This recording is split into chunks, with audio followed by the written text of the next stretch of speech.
Hi, Mike Kennedy with you. Alone has returned. Alone North America, I'll call us. Now we've got Alone's been done in Australia for 2 years. This in Alone UK, although they came to Canada to film the show.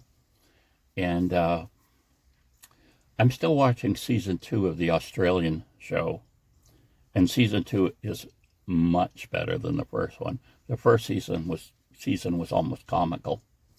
But so anyway, here we go. First season, spoiler. Any of these videos I do about this, I'm going to say that, and people are going to have to realize they shouldn't watch it unless they've watched episode 1 of season 11. So, guy puts his gill net out first before doing a shelter and everything. So he does some more stuff, comes back, and there's a huge fish in it. But he loses it, taking it out of the net, it's gone. Someone realized that they were losing fish because they needed a fish net. And this guy actually, I think he unbraided some paracord. I could be wrong about that. But he actually made a net so that, when he got the fish close, he could scoop it off. Because it seems like, at least in these survival situations, that you're going to lose the thing when you're pulling it up out of the water. Whether the hook's not set well enough or whatever, but it's like having that net is really a big advantage. So then, of course, we have this one guy.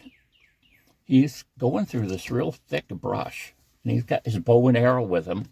He's talking about how difficult it is to walk and, to get through. And sure enough, he trips and falls. Well, he doesn't just trip and fall. One of his arrows come out, like kind of attached to the quiver type thing that's on the bow, ends up going down, reversing, so that when he falls, it goes 4 inches into his thigh. And it's like, wow. I mean, if it had been a little different, he could have hit an artery there, and you bleed out in 2 minutes. This, your heart's pumping it right through. There's a hole there, and whoosh, 2 minutes, you're dead. Well, he didn't hit that.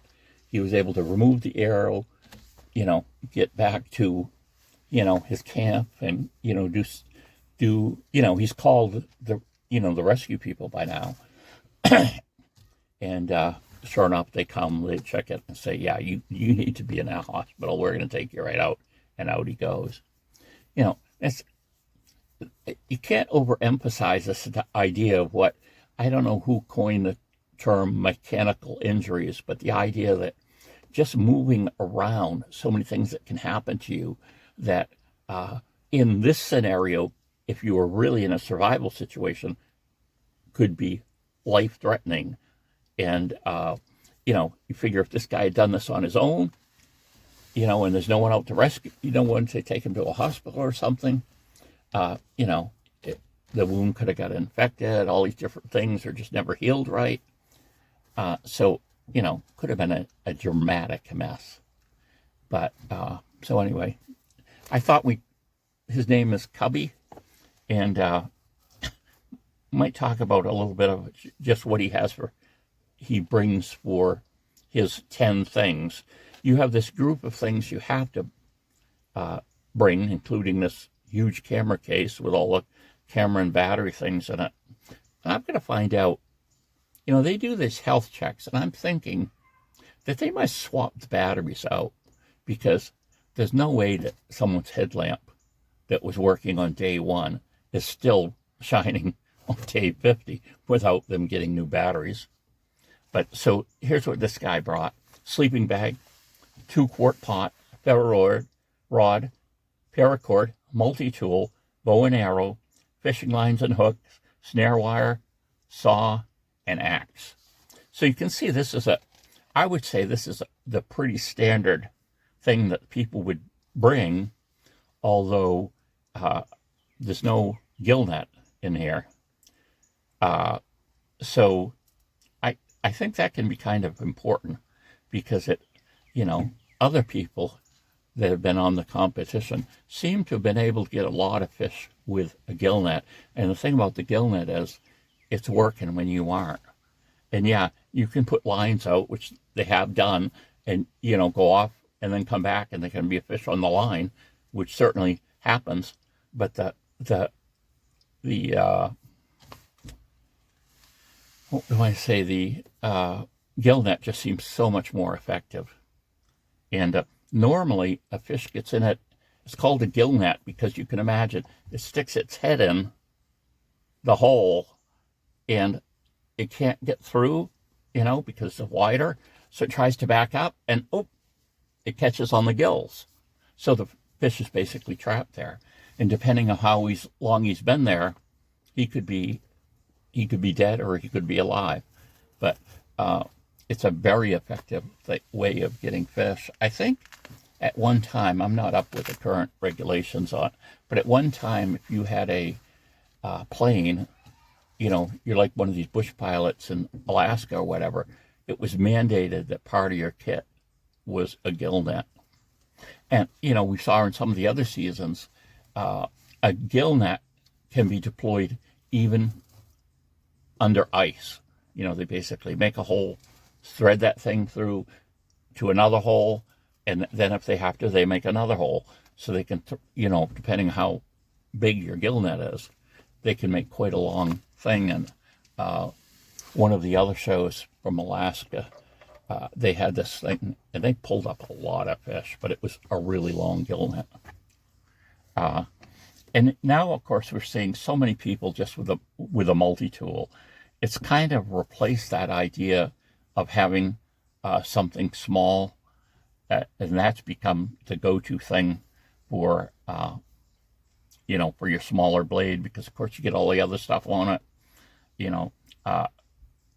I'm not sure which one he had, but, a lot of people will have, this is the Leatherman Wave Plus.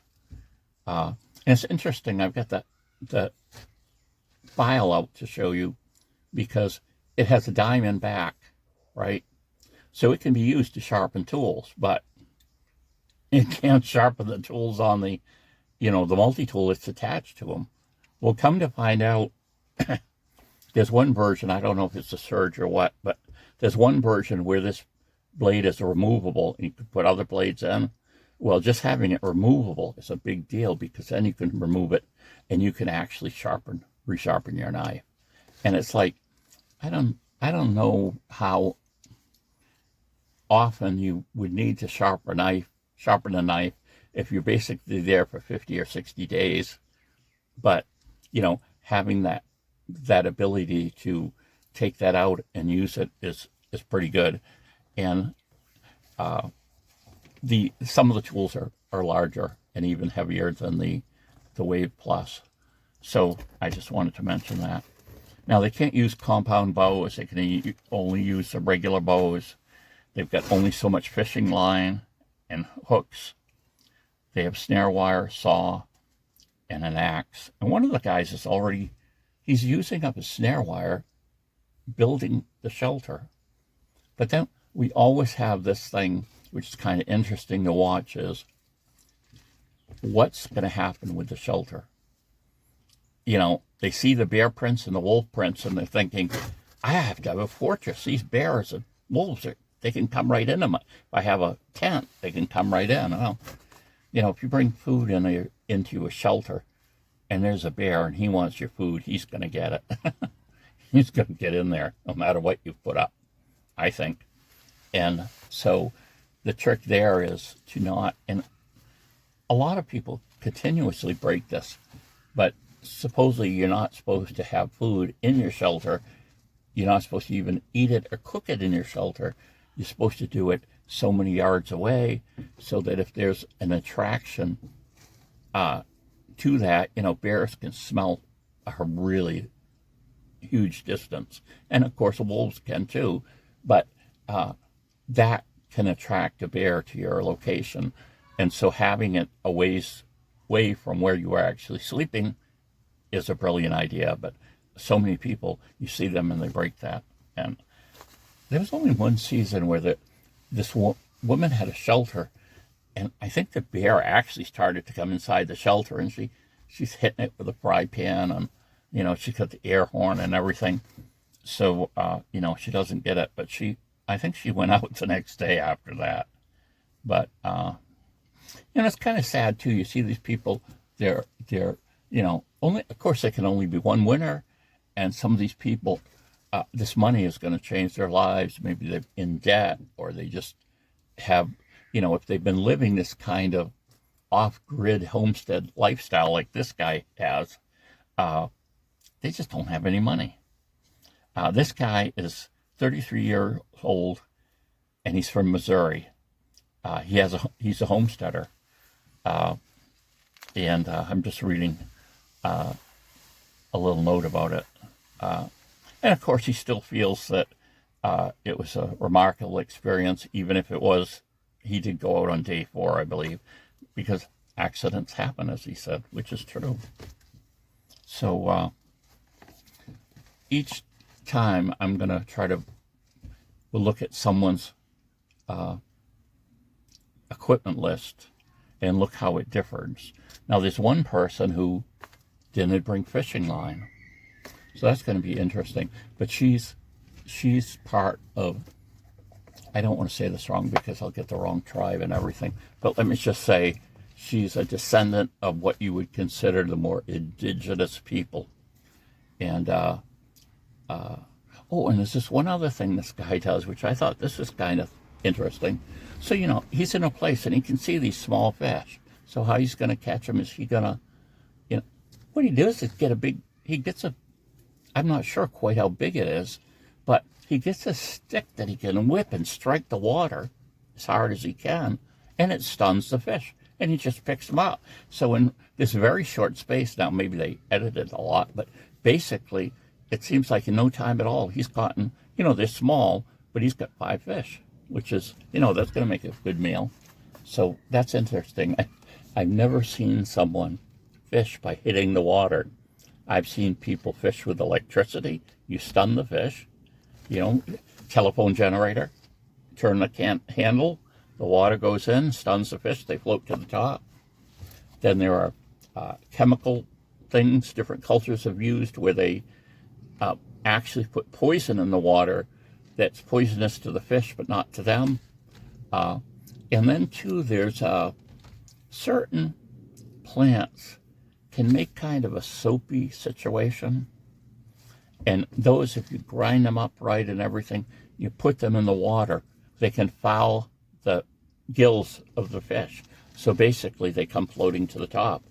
And it's not, I think you probably harvest them, while you're harvesting them, they're still alive, but they can't have the soap in their gills long because it prevents the oxygen transfer to happen. It kind of like, you could say it's like, trying to breathe through Vaseline or something. It's just all stuck there, and they can't do it, and so you get the fish. And most of those things that I mentioned are pretty illegal to do. But again, when you're in a actual emergency service situation, you're going to do whatever you can, to be able to get food and stay alive. So anyway, there we go. If you don't have the History Channel, which is who puts this on, that's like that's like the only really good show as far as I'm concerned. So if you don't have a cable subscription, there's an app for Android. I'm sure there is one for Apple too, where you can have access to the History Channel.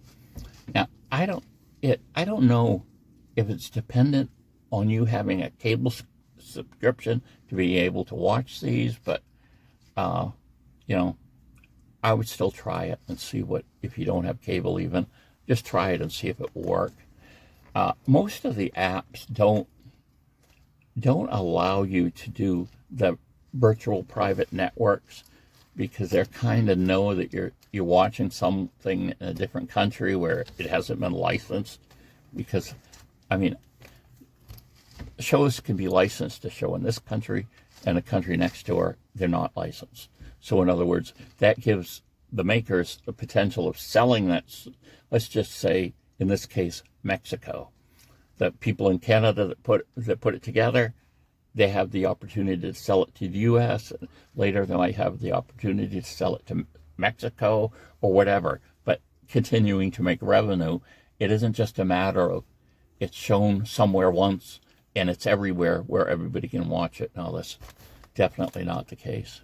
So anyway, there was the first show. We'll keep watching, and it's going to be interesting as we're in these first few shows too about the shelter situation, how that works with, am I building a shelter to get through the, several winters, or am I building something to get me through to win the competition? Bye.